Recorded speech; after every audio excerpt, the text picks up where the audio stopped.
안녕하십니까. 대림교회 배우는 숲 전도서 강의를 맡은 박종선 목사입니다. 한 주간 편안하게 지내셨는지요?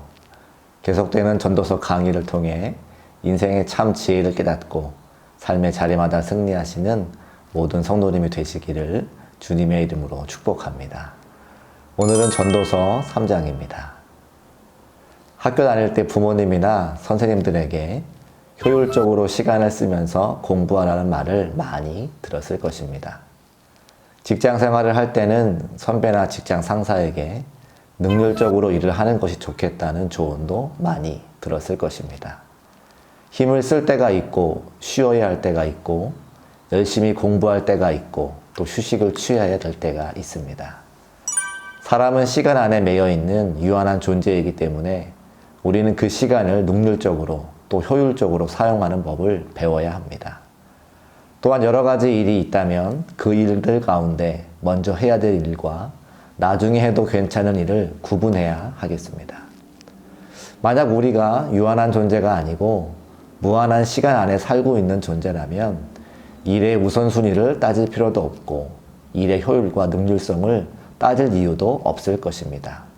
오늘 당장 내가 하고 싶은 일을 하면 될 것입니다.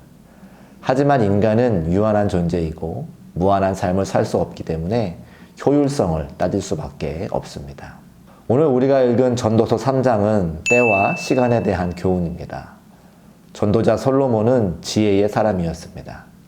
하지만 그는 하나님이 주신 지혜를 자신만을 위해서 사용했습니다. 쾌락을 위해서 쓰고 많은 낙을 누리며 살았습니다. 마치 하나님이 없는 것 같이 살다가 문득 죽음이 다가옴을 깨달았습니다. 솔로몬은 이 시점에서 자신도 누구나 겪는 죽음의 길을 가야 할 수밖에 없는 유한한 존재라는 것을 깨닫게 되었습니다. 그 후로부터 그는 전향적인 자세를 취하게 됩니다. 모든 것이 하나님의 손으로부터 나오는 것이라고 솔로몬은 고백합니다. 솔로몬의 인생 전반부는 어리석었지만 말년이 되어서 지혜로운 고백을 하나님 앞에 드립니다. 평범하지만 위대한 그 고백이 바로 1절 말씀입니다. 범사의 기한이 있고 천하만사가 다 때가 있나니. 아멘. 솔로몬은 죽음 앞에 서서야 모든 일에 기한이 있다는 것과 천하만사가 때가 있다는 것을 깨닫게 되었습니다.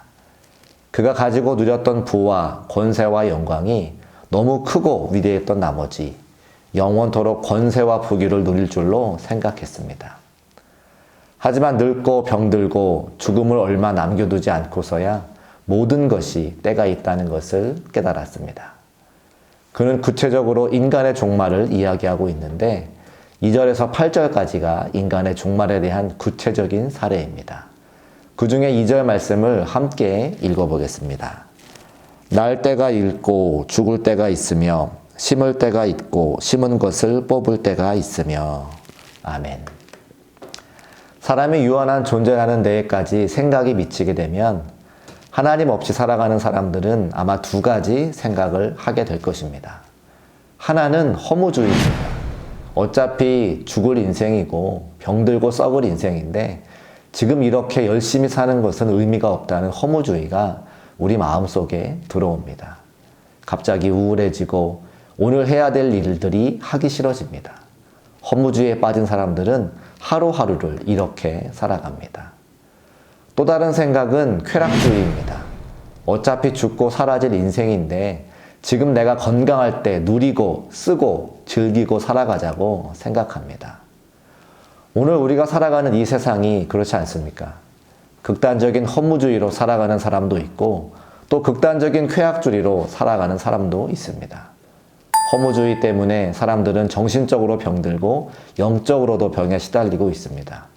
쾌락주의 때문에 오늘도 밤거리에는 많은 사람들로 넘쳐날 것입니다.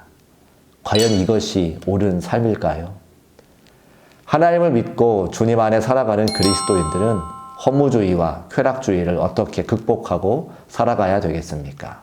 11절의 말씀입니다.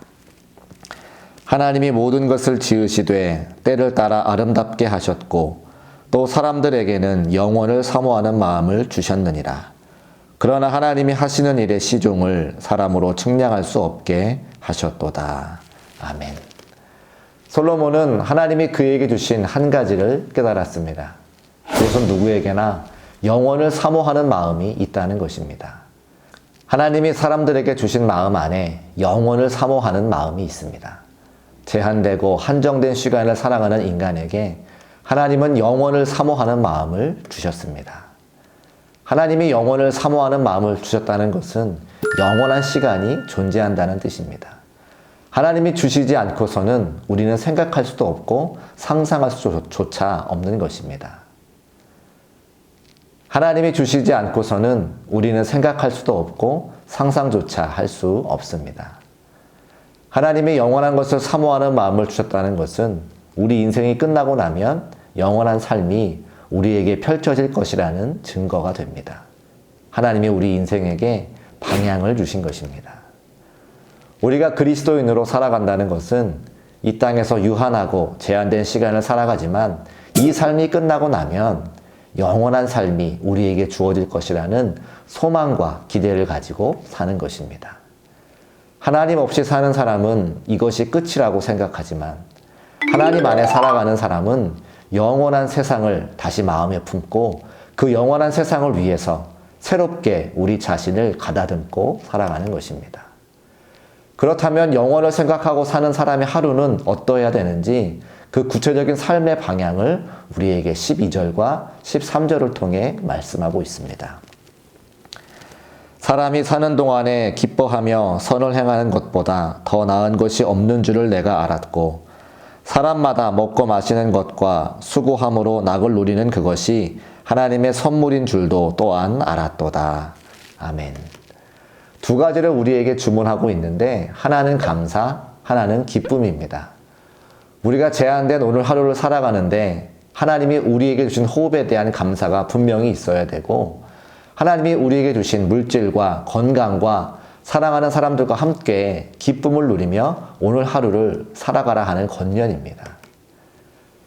로빈 윌리엄스가 주연한 영화 죽은 시인의 사회에서 키팅 선생님이 자주 했던 말을 아마 많은 분들이 아실 것입니다. 카르페 디엠. 오늘 하루를 붙잡으라는 말입니다. 이 말은 쾌락으로 하루를 일관하라는 뜻이 아닙니다. 크리스천으로 살아가면서 하나님께서 우리에게 주신 영혼을 사모하는 마음을 가진 사람으로서 오늘 하루에 감사하고 살며 최선을 다해 누리고 살아가라는 뜻입니다.